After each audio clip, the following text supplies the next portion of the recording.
Hi, Miguel Angel. Thank you for being here for this interview today. Could you please start by telling me a little bit about yourself?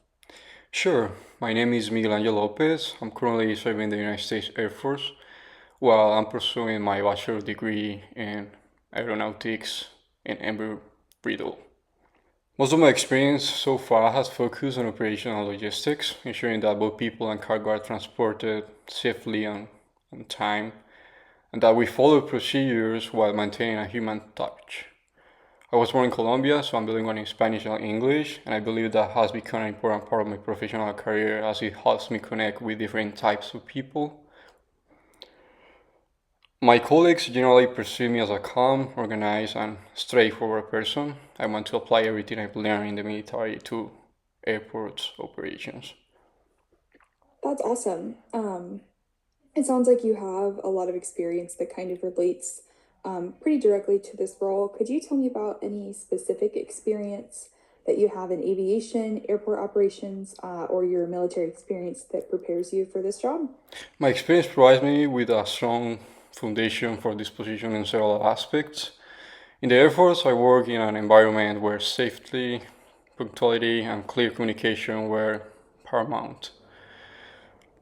I'm accustomed to following checklists, documenting what I observe, and escalating issues when something doesn't seem right.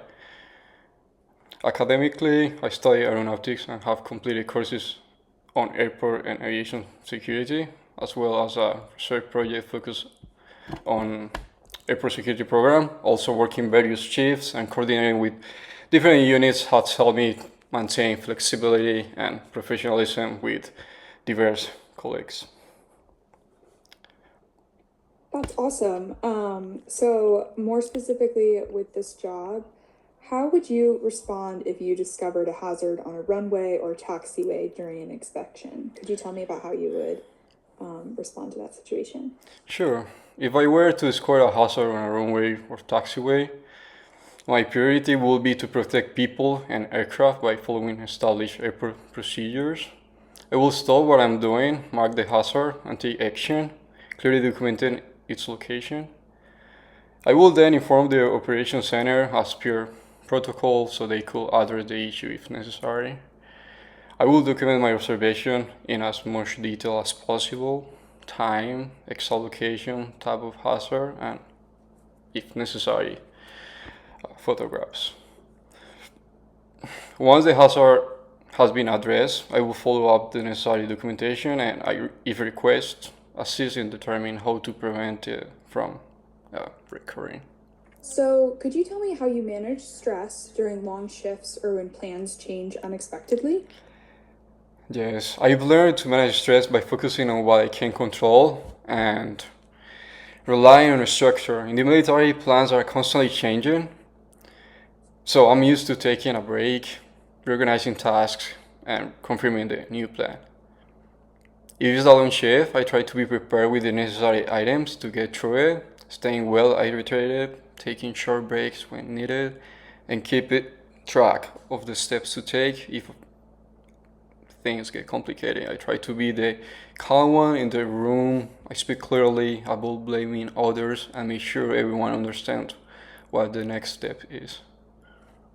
What questions do you have for me about the airport operations team and what your first year in this role would look like? Oh, yes, I have a few questions. The first one will be how would you describe the culture within the airport operations team, especially regarding communication and mutual support during busy operations or when irregularities happen? Yeah, that's a great question. I think the culture of the team is really close knit. Communication is essential in this profession and to keep our airport operational and safe for everyone. So, during busy operations, we try to build morale amongst the team and really make sure that everyone is feeling their best and have what they need to be supported in the workplace. All right, and also I have the last question. What would you expect from someone in this role during their first 6 to 12 months? What would you consider a good performance?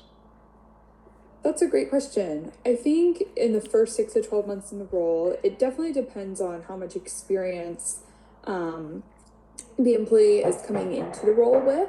But I think in the first 6 to 12 months, we would expect to see, high levels of attention to detail, good communication with coworkers, and also with leadership and supervisors, and, a good attitude displayed, a willingness to learn, to pursue, advanced training or education. Um, and really just be a team player. And those are the things we kind of look for in the first year when we're thinking about, making promotions and, being able to kind of help support our employees in different ways. All right, thank you so much for your time and for providing me this interview. Thanks, Miguel Angel. We will be in touch. Have a wonderful day. Take care. As well.